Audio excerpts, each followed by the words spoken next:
ज़्यादा पेट भर के खा लेना, ये भी एक वजह बनती है सर दर्द की या माइग्रेन की। चाय कॉफ़ी को सर दर्द का इलाज समझ के बहुत ज़्यादा इस्तेमाल किया जाता है। किसी भी बीमारी का जो इलाज होता है ना, उसमें 3 जो है ना डायरेक्शंस में हमें चलना पड़ता है। कितना अरसा एक इंसान अगर एक्यूपंक्चर करवाता रहे तो वो परमानेंट ठीक हो जाता है? वो तो डिपेंड करता है ना कि भई बीमारी कौन-सी है। क्या लोग भी सर दर्द होते हैं? मैं कहता हूँ सर दर्द की 70% वजह लोग हैं। ट्राइजेमिनल न्यूरल्जिया ये क्या होता है? चेहरे की एक साइड का दर्द। 50 मिनट अगर उन्होंने लैपटॉप पे काम किया तो 10 मिनट का वक्फा दे दें। खामद को बीवी पे शक हो जाए, बीवी को खामद पे शक हो जाए, तो ये भी सर दर्द की बहुत बड़ी वजह है। अस्सलामुअलैकुम, वेलकम टू एक podcast and I am your host Javeria Ajmal. हम सबका और आप सबका एक बहुत बड़ा मसला है सर दर्द। सर दर्द हर एक इंसान को है आजकल, पूरे पाकिस्तान को, या शायद पाकिस्तान से जो बाहर लोग हैं उनको भी हो। इसकी मुख्तलिफ वजूहात हो सकती हैं, मुख्तलिफ अलामात हो सकती हैं। इसका ट्रीटमेंट क्या होना चाहिए, सेल्फ मेडिकेशन कितनी नुकसानदेह है। माइग्रेन जो सर दर्द की एक बहुत बड़ी जो एक टाइप है, वो भी बहुत से लोगों में है। आज हमारे साथ एक बार फिर मौजूद हैं डॉक्टर साजिद कयूम साहब, who is a general physician and pain management consultant. वो हमें बताएंगे कि सर दर्द का इलाज क्या है, क्या लोग भी सर दर्द होते हैं, सेल्फ मेडिकेशन और बहुत सी जो चीज़ें हैं, आपके जो सवालात हैं उन सब का जो जवाब है आज हम इनसे जानेंगे। तो चलिए आपको इनसे मिलवाते हैं। कैसे हैं आप सर? जी, मैं ठीक हूँ। बहुत शुक्रिया आपने फिर मुझे बुलाया जी। बहुत शुक्रिया, आप आए और आप हमें जब भी आते हैं बड़ी इन्फॉर्मेटिव चीज़ें सिखा कर जाते हैं। अगर हम माइग्रेन की बात करें, ये तो मेजॉरिटी को है आजकल, ये माइग्रेन या दर्द शकीका ये होता क्या है? ये माइग्रेन या दर्द शिकीका, इसको उर्दू में हम कहते हैं आधे सर का दर्द। हम्म, यानी कि ये दाएं तरफ भी हो सकता है, बाएं तरफ भी हो हम्म, सकता है, और ये किसी भी उम्र में हो सकता है। हम्म, यंग एज में भी होता है, बुढ़ापे में भी होता है, और इसका टाइम भी कोई फिक्स नहीं है। ओके। और ये शिद्दत में इतना ज़्यादा होता है कि मरीज़ जो है ना, वो उसके लिए आप समझ लें नाकाबिले बर्दाश्त होता है। तो इसकी जो हम मेडिकली कहते हैं कि इसकी वजह ये होती है कि दिमाग के अंदर ना कुछ खून की शरेयानें होती हैं, हम इसको कहते हैं मिडल सेरिब्रल आर्टरी, वो फूल जाती है, और उसके फूलने की वजह से उस जगह पे वो हैवीनेस पैदा होती है और उससे ये दर्द होता है। ओके। हाँ तो जी। ये जो हमारी एक आर्टरी है वो फूल जाती है। हाँ जी। तो कभी आधे सर में इस साइड पे दर्द होता है, कभी इस साइड पे दर्द हाँ होता है। जी। तो वो जिस जो पार्ट आपका सूजा हुआ है वही हमारा दर्द का बायस बनता है जी, जी, वही। हमारे। और इसके बेसिक्स मेजर अलामात या सिम्टम्स एक आम आदमी के लिए क्या हो सकते हैं? इसकी अलामात में ये होता है कि एक तो दर्द हो गया यहाँ हम्म, पे, दूसरा ये होता है कि उसके साथ दूसरी अलामात भी आ जाती हम्म, हैं, जैसे मतली होनी शुरू हो जाती है, मैदा भी ओके, इसके साथ डिस्टर्ब हो जाता हम्म, है, और मरीज़ मेंटली बहुत अपसेट हो जाता है। हम्म, तो ये इसकी ख़ास अलामात में से हैं। बाकी तो उसके साथ और कुछ भी हो सकता है, लेकिन साथ में मैदा इन्वॉल्व होना और मेंटली जो है ना अपसेट होना, हम्म, ये मरकज़ी अलामात हैं जिसकी वजह से एक अंदाज़ा होता है। बल्कि मरीज़ों को भी पता चल जाता है, वो तो हम्म, साफ़ आके कहते हैं जी मुझे आधे सर का दर्द है। पढ़ा लिखा मरीज़ हो तो वो कहता है जी मुझे माइग्रेन है। ओके। हाँ जी। तो अदरवाइज वो वही कहते हैं कि आधे सर का दर्द है। जी, जी, जी, जी। तो इसकी मेजर अगर हम कहें, इसकी जो ट्रीटमेंट किस तरीके से हो सकता है? क्या बस दवाई लेते रहें तो ठीक रहेगा या कोई परमानेंट ट्रीटमेंट है? नहीं, इसमें देखें जी, दवाइयों में सर दर्द का या किसी भी बीमारी का जो इलाज होता है ना, उसमें 3 जो है ना डायरेक्शंस में हमें चलना पड़ता है। एक तो ये है कि जो दर्द है उसको कम किया जाए। हुँ, दूसरा ये है कि उस दर्द की वजह तलाश करके उसकी वजह को ठीक किया जाए। सही। तीसरा ये होता है कि ये सर दर्द में तो ख़ास तौर पर ये है ही सर का हिस्सा, तो मरीज़ जो मेंटली अपसेट होता है, उस मरीज़ के जो है ना नफ्सियाती लिहाज से उसके ज़हन को भी सेट करना पड़ता है। अच्छा, वो तो कैसे करते हैं? वो मरीज़ की थोड़ी-सी, जो अच्छे डॉक्टर्स हैं, हुँ, वो साथ मरीज़ की काउंसलिंग भी करते हैं और उसको ओके। समझाते हैं कि ये खुदा न हुँ, ख़ास्ता इस वक़्त कोई इतनी ख़तरनाक चीज़ नहीं है। हुँ, तो वो उस लिहाज से ये तीनों तरीके इलाज से हम उसको ना हुँ, ठीक करने की कोशिश करते हैं। सही। तो इसमें ये जहाँ तक माइग्रेन का मसला है, वो दवाइयाँ हैं जो कि एक हम इसको ट्रिप्टान एक समझ लें, एक हुँ, कलेक्टिव ग्रुप ऑफ मेडिसिन्स हैं जिनमें से ओके। कोई भी मेडिसिन दी जा सकती है, हुँ, और साथ में आप कोई दूसरी दवाइयाँ भी दे सकते हैं जो कि दर्द कम करने वाली, हुँ, जैसे पैरासिटामोल है हुँ, या मेफेनेमिक एसिड है, हुँ, वो दी जा सकती हैं, और साथ में मैदे की अद्वियात देते हैं हम, ओके। ताकि वो मरीज़ जो है वो उससे ठीक हो। लेकिन ये इसका वक्ती इलाज है, हुँ, वो जैसे-जैसे उसको अटैक होता रहता है, हुँ, उस वक़्त वो खाते रहते हैं। हुँ, लेकिन इसका मुस्तकिल इलाज जो है ना, वो अगर करना हो तो वो एक चीन का तरीका इलाज है एक्यूपंक्चर। एक्यूपंक्चर। जी, उसके साथ ये मुस्तकिल ठीक हो जाती है। सही। तो वो क्या तरीका होता है बेसिकली? उसमें ये होता है कि मरीज़ों को ना मुख्तलिफ जिस्म के मुकामात पर ना कुछ सुइयाँ लगाई जाती हैं, स्टेरलाइज़ सुइयाँ होती हैं, सही। और वो कुछ अरसे तक, यानी कि 2 महीने 3 महीने तक, 3-3 दिन बाद या 4-4 दिन के बाद वो लगाई जाती हैं। लेकिन उसके साथ ये फ़ायदा होता है कि सर दर्द जो है ना वो हमेशा के लिए ठीक हो जाता है, मिग्रेन। अच्छा, तो मिग्रेन का दोबारा कभी कोई मसला नहीं हाँ, नहीं, होगा? उसके बाद फिर एक वो बार एक्यूपंक्चर करवा अगर लो। एक बार एक्यूपंक्चर करवा लिया, बल्कि सही। वो मैं, अगर आप इजाज़त दें तो मैं एक वाक़या ज़रूर, सुनाता हूँ। ज़रूर।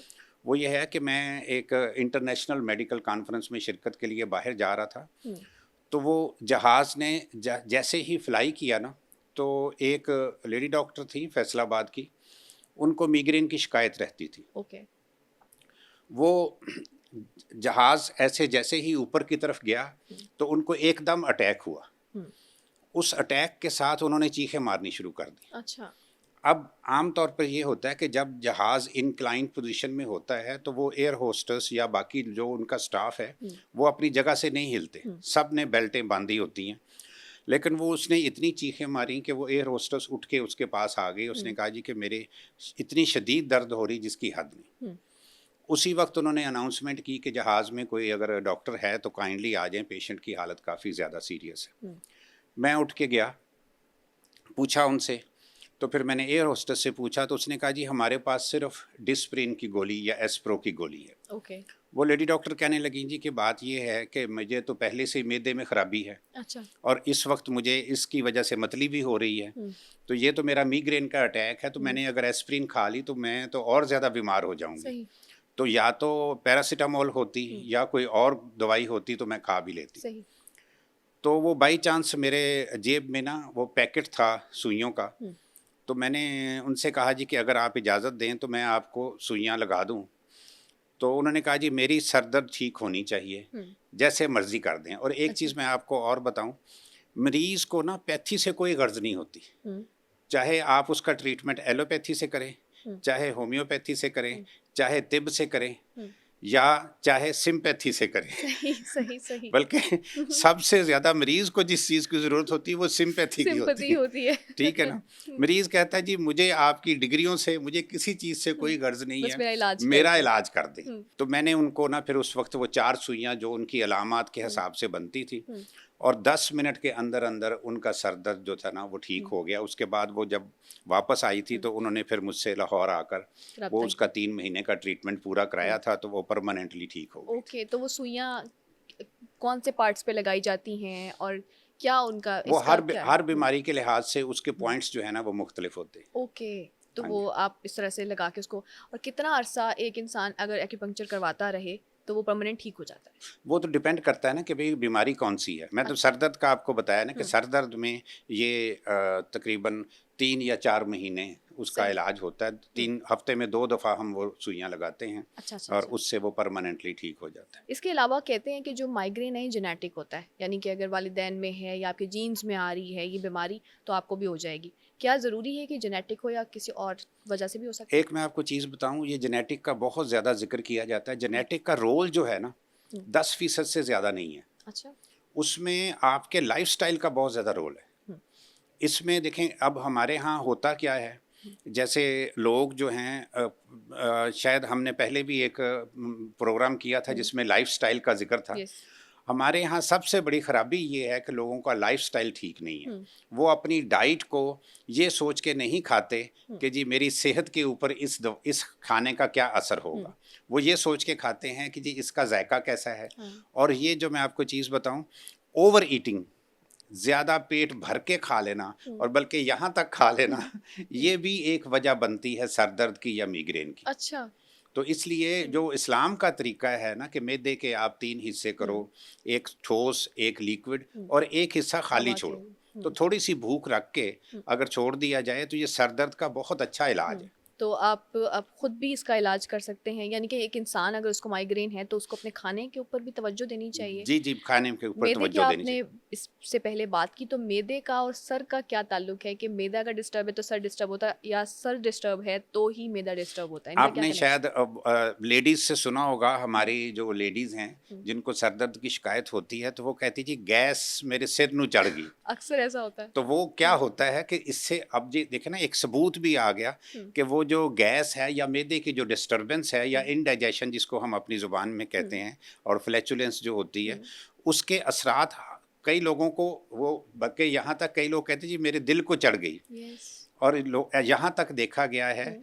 कि वो हार्ट के पेशेंट नहीं होते, हम्म। लेकिन उनको दिल में दर्द शुरू हो जाती है। हम्म। जब जाके चेक कराते हैं तो पता चलता है कुछ भी नहीं, उनको सिर्फ मैदे की प्रॉब्लम है। ओके। तो इसी तरह सर दर्द में भी ये होता है कि हम्म। जब उनको चेक किया जाता है तो पता चलता है कि ना ब्लड प्रेशर हाई है, हम्म। ना कुछ और है, सिर्फ मैदा उनका खराब है। ओ, तो मैदा ठीक कर लें तो हाँ जी, सर दर्द ठीक हो जी सकता जी, है? मैदे मैदे का बहुत ज़्यादा हम्म। रोल है। तो डिफरेंट डाइट्स होती हैं, कुछ लोग किसी डाइट से इनसेंसिटिव होते हैं, कुछ लोग एक चीज़ नहीं खा पाते, कुछ लोग चाय कॉफ़ी नहीं पी पाते। हम्म। तो ये हर इंसान को शायद खुद भी पता होना चाहिए कि हमें कौन सी डाइट जो है एलर्जी कर रही है।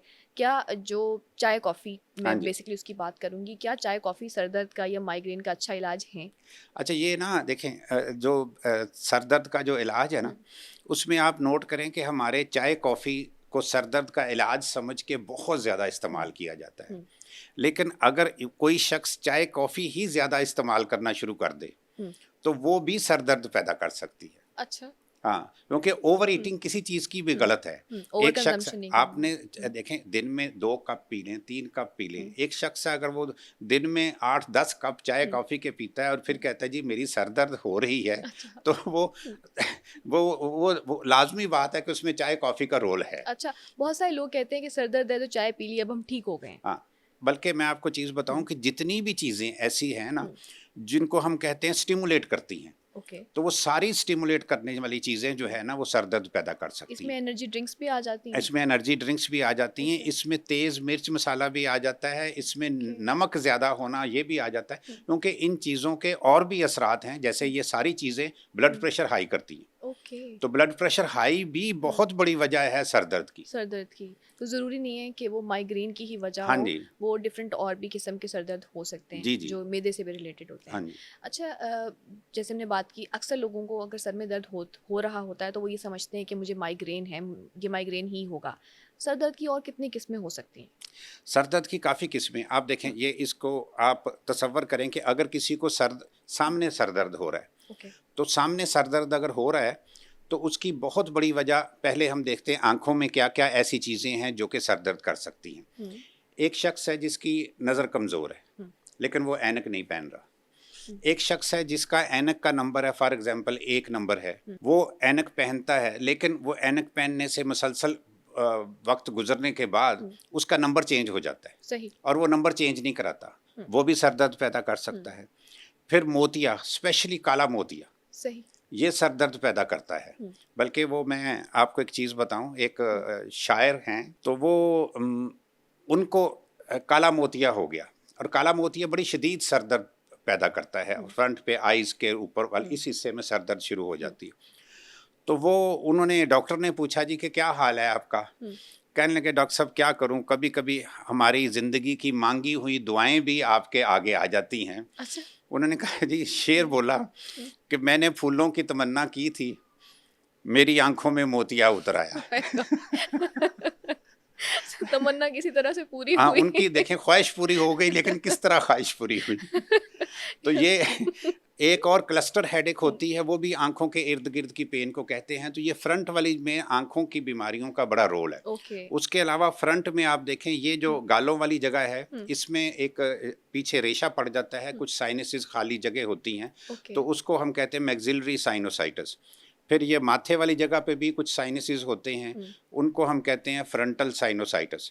तो ये इस जगहों पे अगर रेशा आ जाता है तो वो उन जगहों पे भी जो है ना, वो सर दर्द हो सकती है। ये तो हो गया फ्रंट का।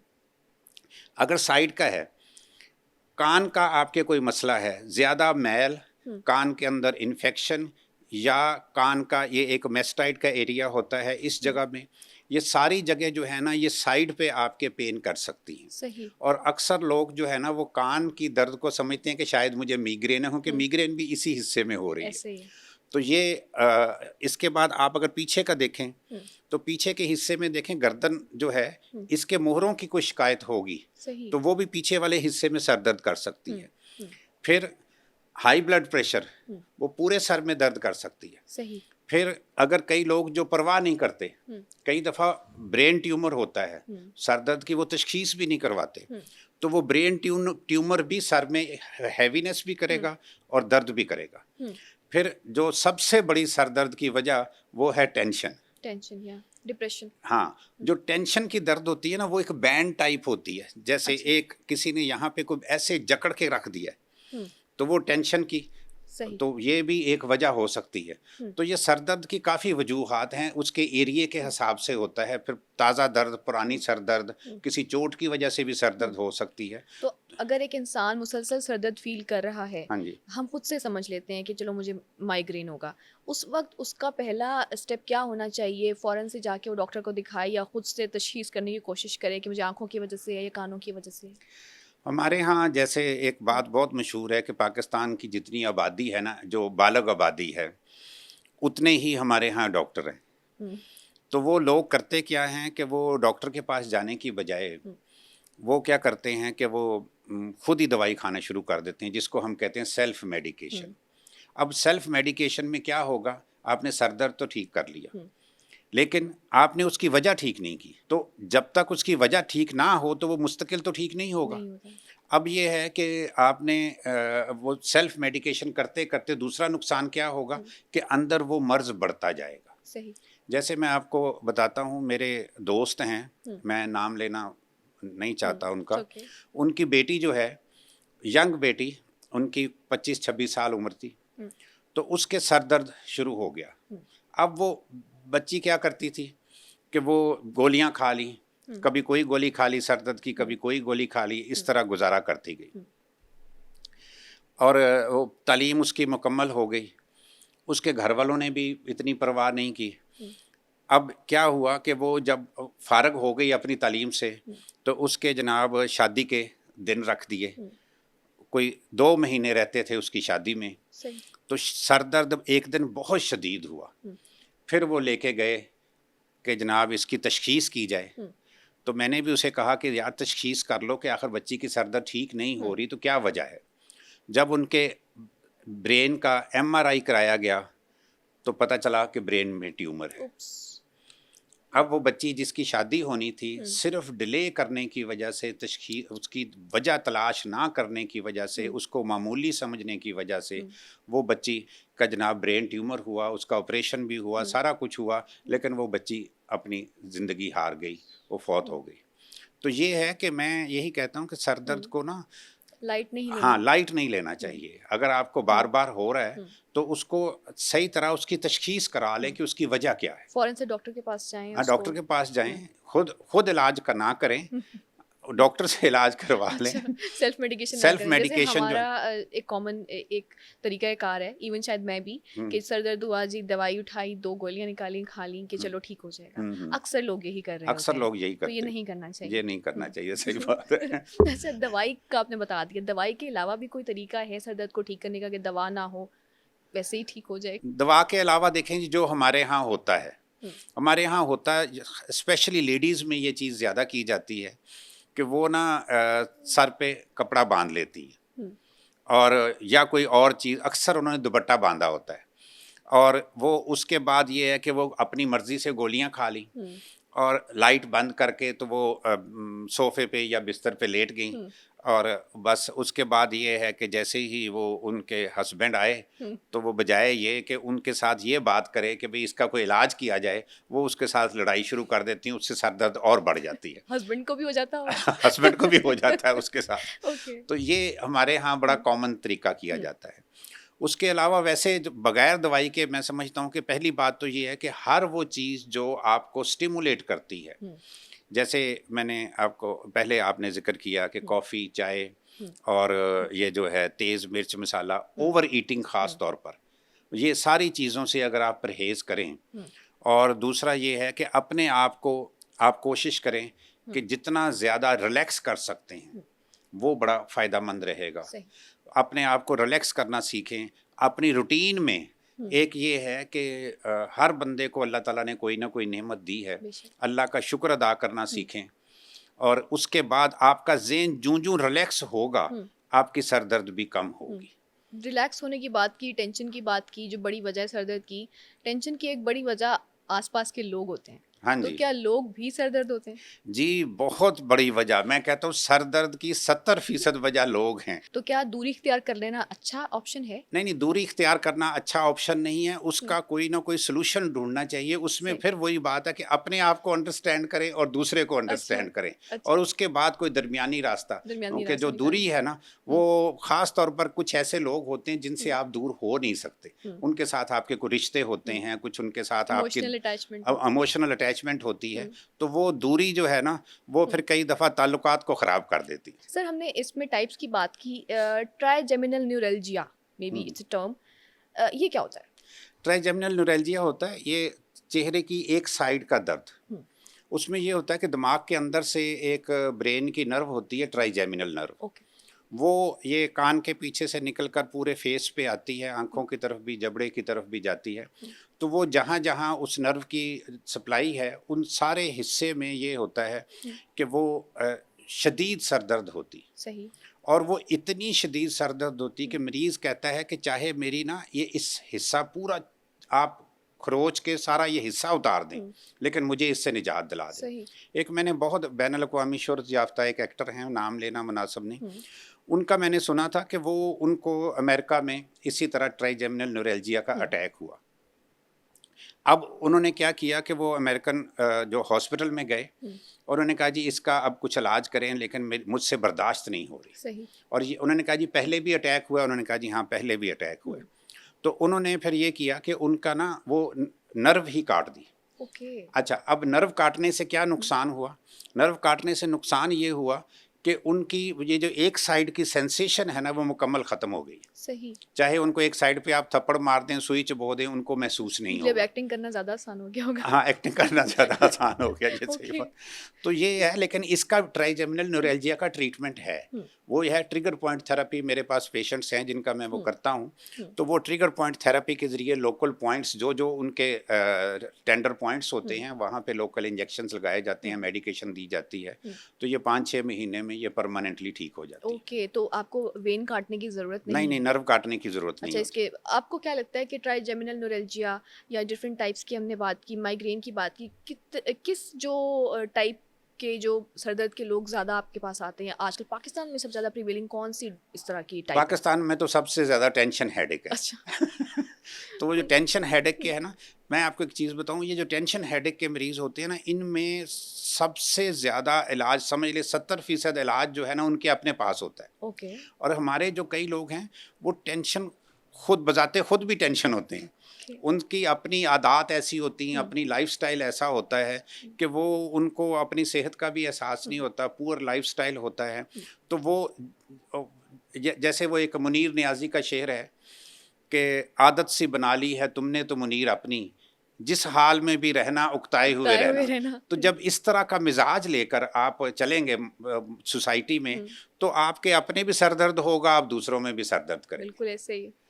तो अपने टेंशन को इंसान को खुद ही टैकल करना चाहिए। हाँ जी। जैसे हमने पिछली पॉडकास्ट में बात की मेडिटेशन की, मेडिटेशन का इसमें रोल है? जी, मेडिटेशन का भी रोल है, और अल्लाह का शुक्र अदा करने का भी रोल है। जितना कसरत से आप अल्लाह का शुक्र अदा करेंगे, जितना ज़्यादा मेडिटेशन करेंगे, उतना ज़्यादा सर दर्द कम होगा, और उसके जो ब्लेसिंग्स हैं वो अलहदा होंगी। ज़्यादा आपको ब्लेसिंग्स हो, आपको दवाई खाने की ज़रूरत भी नहीं दवाई पड़ेगी। खाने की ज़रूरत नहीं अच्छा, है। एक्यूपंक्चर का आपने बताया कि इसमें हम सुइयाँ लगा देते हैं, डिफरेंट आपके जो पॉइंट्स होते हैं, तो क्या ये पेनफुल बहुत ज़्यादा होता है? सिर्फ वो प्रिक करने की पेन होती है, और वो सुई बहुत बारीक होती है। अच्छा। ये जो इंजेक्शन की सुई है, इंजेक्शन की सुई में आप देखिए उसके अंदर एक सुराख होता है। ओके, या तो वो एक्यूपंक्चर की सुई में तो कोई सुराख नहीं है। तो वो समझ लें उससे काफ़ी ज़्यादा, तकरीबन 2 गुना ज़्यादा वो बारीक होती है। अच्छा। जिस वजह से उसकी जो प्रिक करने की जो पेन है ना, वो इंजेक्शन की सुई से बहुत कम है। सही, तो वो आप इजीली करवा सकते जी हैं जी, कोई भी इजीली करवा इंसान। सकते हैं, कोई ऐसा मुश्किल बात अगर नहीं। उसको माइग्रेन है, प्रॉपर ट्रीटमेंट करवाना जी, चाहे तो प्रॉपर ट्रीटमेंट हो सकता है। एक्यूपंक्चर हाँ से ही हो सकता है। अगर खुद से ठीक ना कर पाए, मेडिटेशन से ना कर पाए, तो एक्यूपंक्चर ज़रूर करवा ले। जी जी। जैसे आपने बताया कि सर दर्द को हम ज़्यादा प्रोलॉन्ग करते हैं, उसको लाइट लेते हैं तो वो ब्रेन ट्यूमर में कन्वर्ट हो सकता है। अब एक आम इंसान, उसको प्रोलॉन्ग सर दर्द है, तो वो क्या, वो उस वक्त वो सेल्फ मेडिकेशन चले अगर नहीं भी कर रहा, तो वो क्या डॉक्टर जनरल फिजिशियन को दिखाए या डायरेक्ट अपनी कोई एमआरआई करवाए, या उस वक्त वो उसको पहला स्टेप, मैं ऐसी पूछूं स्टेप बाय स्टेप हमें क्या करना चाहिए ताकि हमें पता चल, जैसे आपने कहा कि बहुत सारे डिफरेंट टाइप्स के सर दर्द होते हैं, माइग्रेन वाले को इवन पता नहीं होता कि बहुत सारे ऐसे टाइप्स होते हैं कि एक साइड पे दर्द हो रहा है, अब किसी को नहीं पता है कि माइग्रेन है, तो वो तशखीस खुद से आम इंसान नहीं कर सकता, उसको फिर क्या करना चाहिए? पहली बात तो ये है ना कि मैं तो कहता हूँ कि वो दवाई भी खुद से ना खाए। अच्छा। बेहतर है कि आप डॉक्टर्स के साथ ऐसे रिलेशन रख लें। अगर आप डॉक्टर के पास नहीं जाना चाहते तो एटलीस्ट किसी ना किसी फैमिली डॉक्टर कोई ना के साथ अपना ऐसा रिलेशन रखें, उसको फ़ोन करके पूछ लें कि डॉक्टर साहब इस वक्त मुझे सर दर्द हो रहा है, आप मुझे दवाई बता दें। सही। उसके बाद वो दवाई आप उस वक्त वक्ती तौर पर खा लें, लेकिन उसके बाद उस डॉक्टर के पास जाएं और उसको कहें कि डॉक्टर साहब ये मुझे होता रहता है, हफ्ते बाद होता है, 15 दिन बाद होता है या महीने बाद भी होता है, तो कोई ना कोई नुक्स है तो वो हो रहा है ना, तो मुझे वो मेरा नुक्स तलाश करने में मेरी मदद करें। तो वो डॉक्टर आपको इन्वेस्टिगेशन लिख के दे। ओके। तो वो जो इन्वेस्टिगेशन आप करवाएंगे एटलीस्ट आपको ये समझ आ जाएगी कि भाई मेरा नुक्स क्या है, फिर उस नुक्स का इलाज करें। सही। वो आप कहते हैं ना डॉक्टर कि ही आपको हाँ आगे जी, के लिए एग्जामिनेशन जो भी आपका है वो प्रोवाइड करेंगे, क्या प्रिस्क्राइब करेंगे कि आप ये जी टेस्ट जी करवा जाहिर है लें। डॉक्टर ही बताएगा ना कि कौन सा लेबोरेटरी टेस्ट करवाना है, कौन सा एक्सरे करवाना है, कौन सा ब्लड टेस्ट करवाना है, तो वो उसके मुताबिक आपकी तशखीस हो जाएगी, फिर इलाज हो जाएगा, सही, तो आप ठीक भी हो सकते हैं फिर खुद ठीक से। हो जाएगा और परमानेंट ठीक हो खुद जाएगा। से कुछ नहीं करना। हाँ जी, आपने कहा इसमें एज ग्रुप कोई नहीं होता, छोटे जी छोटे जी बच्चों को भी माइग्रेन या सर का दर्द हो सकता है, तो छोटे बच्चों के लिए भी वही इलाज है जो कि बड़े आम आदमियों के लिए है? जी, बच्चों के लिए भी वही इलाज है, लेकिन फ़र्क ये है कि छोटे बच्चे हैं तो वो छोटे बच्चों के डॉक्टर के पास उसको लेके जाना चाहिए। वो डॉक्टर की थोड़ा सा तब्दीली आ जाती है, लेकिन अदरवाइज वो जो है इलाज तो उसका है। स्क्रीन टाइम, या जैसे छोटे बच्चों में सर दर्द की हमने बात की, ज़्यादा मोबाइल यूज़ करना, ज़्यादा कार्टून्स आजकल वो आईपैड पे देख रहे होते हैं या डिफरेंट बहुत मोबाइल यूज़ करते हैं बच्चे, बच्चों को टेंशन तो वैसे इतनी होती नहीं है कि हम कहीं टेंशन उसका रीज़न है, तो आपको लगता है कि ये ज़्यादा स्क्रीन को कंज्यूम करना ये बच्चों का सर दर्द का बायस है? बच्चों का नहीं जी, बड़ों का भी है। अच्छा। मेरे पास पेशेंट आते हैं और यहाँ तक कि उनको ऐसे लोग जो कंप्यूटर का इस्तेमाल ज़्यादा कर रहे हैं, लैपटॉप ज़्यादा इस्तेमाल कर रहे हैं, तो उनका क्या होता है कि वो लैपटॉप उनकी आंखों से नीचे होता है। अच्छा, अब उनको गर्दन झुका के सारा काम करना पड़ रहा है। ऐसे। अब गर्दन झुका के अगर सारा काम आप कर रहे हैं तो वो इस जगह के ऊपर आपके स्ट्रेन पड़ेगा, उससे सर दर्द भी होता है और उससे विजन भी, आपकी आंखों की विजन भी कम होती है। सही। तो उसमें मैं 2-3 चीज़ें उन ऐसे लोगों को जो जिनको इस वजह से स्क्रीन इस्तेमाल करने की वजह से नज़र भी कमज़ोर हो रही है और सर दर्द भी हो रहा है, उनको मैं एडवाइस करूँगा कि एक काम तो वो ये करें कि अपनी जो भी स्क्रीन है, लैपटॉप की है, कंप्यूटर की है, उसको आँखों के बराबर रखें। अच्छा। ठीक है? एक तो उनको गर्दन नहीं झुकानी पड़ेगी। सही। वैसे भी गर्दन कहती है ना जिस सिर्फ अल्लाह के सामने झुकाई जाए, किसी और के सामने ना कंप्यूटर के झुकाई जाए सामने तो भी ना अच्छी बात नहीं। झुकाएं। आप कम से कम अपने लैपटॉप के सामने भी गर्दन ना ओके। झुकाएं। दूसरा ये है कि अगर उनको ऐनक लगी हुई है तो ऐनक में अब ना बड़ी एडवांस किस्म के शीशे आ गए हैं जिनको स्क्रीन ग्लासेस कहते हैं। अच्छा। अच्छा, अब वो जो स्क्रीन ग्लासेस है ना, उनका जो पहले आपको शायद याद होगा कि सिंपल ग्लासेस होते थे, उसके बाद एंटी ग्लेयर्स आ गए, अब जो लेटेस्ट आए हैं वो स्क्रीन ग्लासेस हैं। ओके। वो जो लाइट है ना उसके इफेक्ट्स आपके ऊपर नहीं आने देते या बहुत मिनिमाइज कर देते हैं। सही। फिर इसी तरह जो मोबाइल है, मोबाइल में एक चॉइस होती है, एक बटन होता है, अगर आप वो कर लें तो आपकी आंखों के ऊपर असर कम से आई कम प्रोटेक्शन पड़ेगा। का हाँ जो। जी, आई प्रोटेक्शन का। सही सही। और आई प्रोटेक्शन के नाम से भी आता है, आई केयर के नाम से भी आता है। इसी तरह लैपटॉप में भी ये होती है कि आप आई प्रोटेक्शन या आई केयर का आपने उसके ऊपर स्क्रीन लगा लें। उसके साथ ये होता है कि वो जो वाइट लाइट होती है ना, वो थोड़ी सी येलोइश हो जाती है जो आंखों के लिए नुकसानदेह नहीं होती। नहीं होती। तो ये चीज़ें करें। और एक और चीज़ वो करें कि अगर वो 50 और 10 का फासला, एक फिगर हम बताते हैं कि 50 मिनट अगर उन्होंने लैपटॉप पे काम किया या किसी स्क्रीन पे काम करना उनको पड़ गया तो 10 मिनट का वक्फा दे लें। सही। वो 50 और 10 के लिहाज से करेंगे तो उनकी आंखें काफ़ी हद तक जो है ना वो उनकी प्रोटेक्शन हो जाएगी, एटलीस्ट वो जो उनकी विजन ख़राब हो रही है वो भी बच जाएगी, जो सर दर्द का मसला है वो भी बच जाएगा। अगर किसी का जॉब ही कंप्यूटर पे बैठने वाली है तो वो 50 मिनट अगर उसने कंप्यूटर यूज़ किया है तो 10 मिनट का ब्रेक ज़रूर लें। बिल्कुल, हर हाँ। 50 मिनट के बाद 10 मिनट का ब्रेक लें। जी। राइट। और बच्चों जो बच्चे जो आजकल यूज़ कर रहे होते हैं लैपटॉप्स कंप्यूटर्स, आप उसके कितना फेवर में हैं और क्या समझते हैं कि एक बच्चे के लिए कितना स्क्रीन टाइम होना चाहिए कि वो ठीक रहे? देखिए जी, डॉक्टरी लिहाज से तो हम कहते हैं कि बच्चों को ये मोबाइल के ऊपर कार्टून दिखा के ये माएँ ज़्यादती कर रही हैं। मैंने, आप यकीन करें कि मैंने ना ऐसे बच्चे देखे हैं कि माँओं ने बचपन से उनको मोबाइल पे लगा दिया और उन बच्चों में एक बाकायदा नुक्स आ गया। नुक्स ये हुआ कि वही बच्चे, जिस बच्चे को 2 साल की उम्र में या 2.5 साल की 3 साल की उम्र में अच्छा बोलना चाहिए, उनकी जो स्पीच है ना वो डिले हो गई ओके। और बच्चे ऑटिज्म की तरफ चले गए। अच्छा। तो ये माँओं को मैं ये कहना चाहता हूँ कि ये बच्चों को आप स्क्रीन पे लगा के उनको आप बीमार कर रही हैं, तो कोशिश करें उनको स्क्रीन से हटाएं, उनको किसी और तरीके से मसरूफ़ करें। ये जो स्क्रीन है ना, ये बच्चों के लिए तो बहुत ही नुकसानदेह है।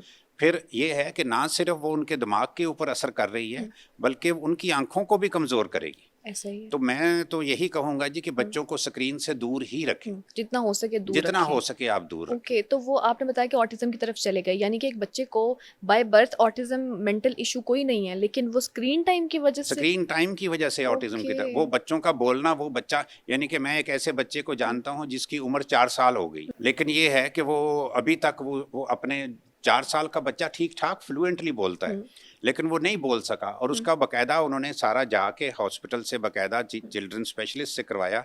तो जब डिटेल पता चली तो पता यही चला कि जी वो उसको स्क्रीन की वजह से ये सारा प्रॉब्लम है। क्या ख़वातीन में ये माइग्रेन और सरदर्द की ज़्यादा बीमारी है या मर्द हज़रात में एक जैसा? नहीं, लेडीज़ में ये सर दर्द जो है ना ये ज़्यादा है। ओके। हाँ, तो उसकी काफ़ी रीज़न्स हैं। ये एक तो ये है कि वो अल्लाह की तरफ से लेडीज़ जो है ना ज़्यादा सेंसिटिव हैं as compared to male. Okay. बहरहाल बात ये है कि ये सर दर्द जो है मेल को भी हो सकता है और फीमेल को भी हो सकता है, लेकिन लेडीज़ में ये ज़रा ज़्यादा। तो ख़वातीन में क्या हार्मोनल इम्बैलेंस हो जाता है, अक्सर चेंजेस हो जाते हैं या स्पेसिफिक डेज होते हैं, इसकी वजह से भी जी, माइग्रेन उन ट्रिगर दिनों हो में सकता भी जब उनके पीरियड्स आते हैं, उन दिनों में भी सर दर्द के जो है ना, इसको हम प्री मेंस्ट्रुअल टेंशन भी कहते हैं। ओके। उसमें भी ये सर दर्द जो है ना, ये एक बड़ी नुमायाँ अलामत के तौर पर तो लेडीज़ में उस आता है, यंग वक्त लेडीज़ क्या में। करना चाहिए? उस वक़्त यही है कि भई आप उसको, बात तो वही आ जाती है कि सेल्फ मेडिकेशन की बजाय डॉक्टर से पूछ लें, जैसी, क्योंकि उसके साथ एज का भी ताल्लुक आ जाता है, अनमैरिड का, मैरिड का, उसके जो पीरियड्स की कंडीशन क्या है, डिस्मेनोरिया है, ओलिगोमेनोरिया है, मेनोरेजिया है, जैसी जैसी उसकी अलामात होगी उसके मुताबिक उसकी डॉक्टर जो है वो लेडी डॉक्टर उसको गाइड करेंगे कि इस वक्त तुम ये दवाई ले लो। आपके पास जो पेशेंट्स आते हैं सर दर्द के, आपने कहा कि साइकोलॉजिकली उनको हम बेहतर करने की कोशिश करते हैं, सिर्फ ये नहीं है कि हम उनको ये दवाई दे रहे हैं, हम उनको साइकोलॉजिकली भी ट्रीट कर रहे होते हैं। तो आपके पास कोई ऐसा वाकया है जो थोड़ा सा डिफरेंट हो या आपने उसको किसी और तरीके से ट्रीट किया हो? मेरे पास जी काफ़ी वाक़यात हैं। मरीज़ जो हैं, जैसे मतलब एक मरीज़ा थी जिसको सर दर्द होता था इस वजह से कि वो उसको पता नहीं चलता था कि उसका ख़ामद इस वक्त कहाँ पे है। ओके। अब उसको हर वक्त इस बात की टेंशन रहती थी, तो वो उसका ख़ामद उसको लेके आया जी कि ये जनाब इसको ये मसला हो गया है और ये है कि मेरी अपनी मसरूफियात है, मैं हर वक्त इसको, हर घंटे बाद इसको ये नहीं बता सकता कि मैं इस वक्त कहाँ पे हूँ, मेरी ये मसरूफियात हैं, ये मेरे काम काज हैं। तो वो उस लेडी की काउंसलिंग की गई और उसको सारा समझाया गया। फिर उसके बाद जाके वो काफ़ी हद तक, पर उसको मैंने ये भी समझाया कि भाई अगर आप इस चीज़ से बाज नहीं आएंगे तो आप अपने आप को कोई बीमारी लगा लेंगे। तो ये है कि ये जो ओवर थिंकिंग है ना, ये भी बहुत बड़ी वजह है सर दर्द की, कि आप इतना ज़्यादा किसी एक चीज़ को इशू बना के सोचते रहते हैं। इशू नहीं होता लेकिन आप बना लेते हैं। तो इस तरह के काफ़ी केसेस हैं, ये घरों में बहुत ज़्यादा होते हैं।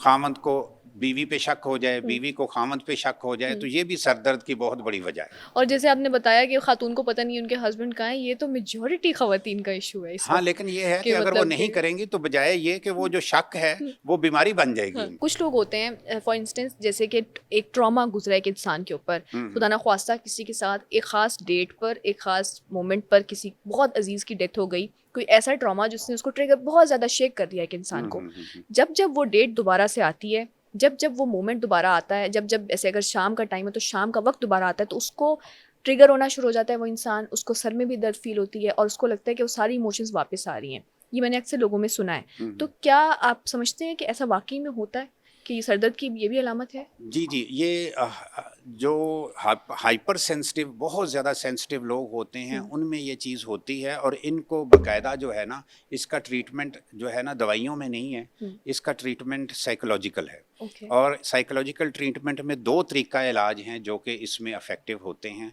और कंटिन्यूस सेशन मेरा ख्याल है उनको वीकली बेसिस पे लेने चाहिए। एक है काउंसलिंग और दूसरा है CBT।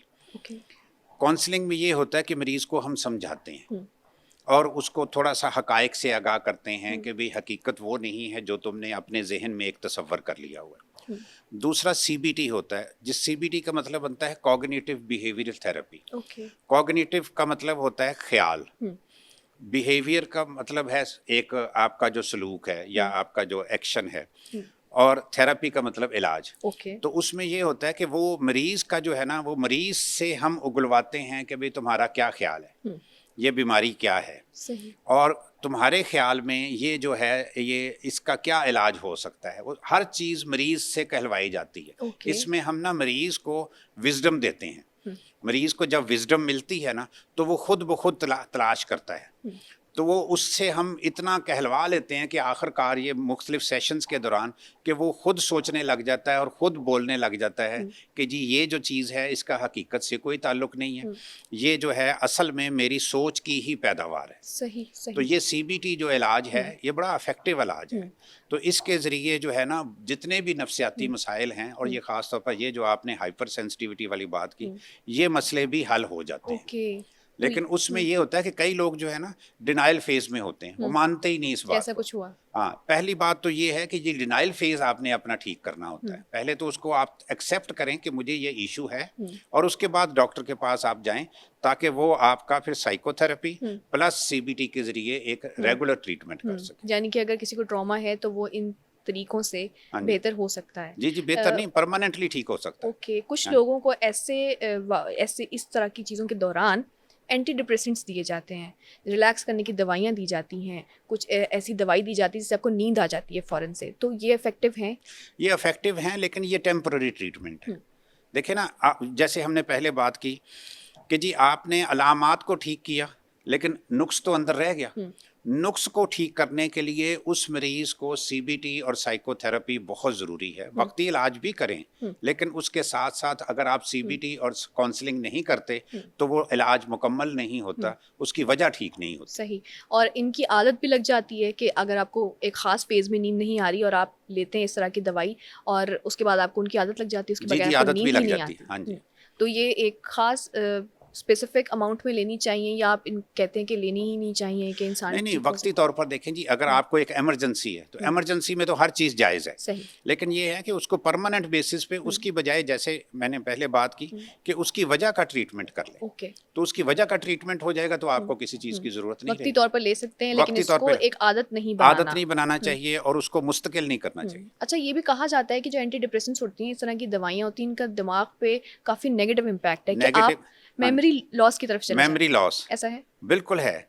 और ये देखें, जब दिमाग की सलाहियतें जो हैं वो कमज़ोर होती हैं तो उसमें सबसे पहला जो है ना वो मेमोरी लॉस होता है। दूसरे नंबर पे ये होता है कि जब आप फॉर एग्जांपल कोई बंदा 2-3 साल से इस तरह की मेडिसिन ले रहा है जो कि दिमाग को कमज़ोर कर रही हैं, तो दूसरे नंबर पे ये होता है कि उसकी डिसीजन पावर कमज़ोर हो जाती है। सही। तीसरे नंबर पे ये होता है कि वो उसके अंदर जो एक क्रिएटिव एबिलिटी होती है, जब डिसीजन पावर ख़त्म हो गई तो क्रिएटिव एबिलिटी ख़त्म हो जाएगी। उसके अंदर वो कोई इनोवेट उसके जहन में आइडियाज़ नहीं आते। अच्छा। तो वो फिर तीसरे नंबर पे होता है कि प्रॉब्लम सॉल्विंग उसकी जो एबिलिटी है वो ख़त्म हो जाती है। क्योंकि उसका दिमाग फंक्शनिंग हाँ जी। आहिस्ता आहिस्ता जी, कम फिर कर रहा है। उसके बाद आखिरी स्टेज ये होती है कि वो अपनी स्ट्रेस भी मैनेज नहीं कर सकता। ओके। स्ट्रेस मैनेजमेंट एबिलिटी जो एक अपनी इन हमारे दिमाग के अंदर एबिलिटी होती है, वो भी खत्म हो जाती है। ओके, तो ये ड्रग्स से भी मुझे इसका ताल्लुक कहीं मिलता जुलता लगता है। दूसरी वाले ड्रग्स जो कि आम लोग ये कोकीन का नशा कर लेते हैं या डिफरेंट जो हेलुसिनोजेंस होते हैं उनकी तरफ चले जाते हैं, और अगर वो छोड़ते हैं एकदम से तो वो उनकी हालत ऐसी ही होती है, जैसे आप बता रहे हैं कि स्ट्रेस को भी मैनेज नहीं कर पा रहे हैं, हाँ उनका जी। दिमाग एक उस हालत में नहीं है। और ये जो ओवर यूज ऑफ ड्रग है, खाली ये तो आपने नफ्सियाती दवाइयों की बात की है ना, किसी तरह की भी दवाई अगर आप ज्यादा इस्तेमाल करते हैं, कई लोग जो होता है ना जो सेल्फ मेडिकेशन करते हैं, जब भी कोई मसला हुआ खुद ही खा ली दवाई, तो वो भी सर दर्द पैदा कर देती है। क्योंकि दवाइयाँ जो है ना, ये इनके अपने, ये कुदरती, ये हमारे जिस्म का हिस्सा तो नहीं है। नहीं। ये तो केमिकल्स हैं जो कि हम बाहर से लेते हैं, और हमारा जिस्म जो है वो उन केमिकल्स के लिए रिएक्ट करता है, तो वो उसके नुकसानात होते हैं। तो ज़्यादा दवाइयाँ खाने से भी सर दर्द होती है। तो वो दवाइयों को प्लीज एक लिमिट में हाँ, ही लिमिट खाएं। लेना चाहिए, और डॉक्टर के मशवरे से ही लेना चाहिए। Thank you very much doctor साहब, एक बार फिर आपने हमें एक इंतहाई इन्फॉर्मेटिव पॉडकास्ट से, मैं कहती हूँ, नवाजा कि वो इश्यूज़ जिनको हम बहुत माइनर समझते हैं, हम ये देखते हैं वो कितने ज़्यादा एक्सट्रीम पे जा सकते हैं, कितने सेंसिटिव हमारे लिए हो सकते हैं। आई एम श्योर सारे जो ऑडियंस है जो देख रहे हैं उनके लिए बहुत इन्फॉर्मेटिव रहा होगा, एंड आई एम श्योर कि इसके बाद शायद आपको सर दर्द ना हो और हम इससे बच सकें। इंशाल्लाह दोबारा भी हम डॉक्टर साजिद कयूम साहब को इन्वाइट करेंगे आपको किसी और जो मेडिकेशन है या कोई और आपका मेडिकल मसला है उसके हवाले से गाइड करने के लिए। Thank you very much. अल्लाह हाफिज़।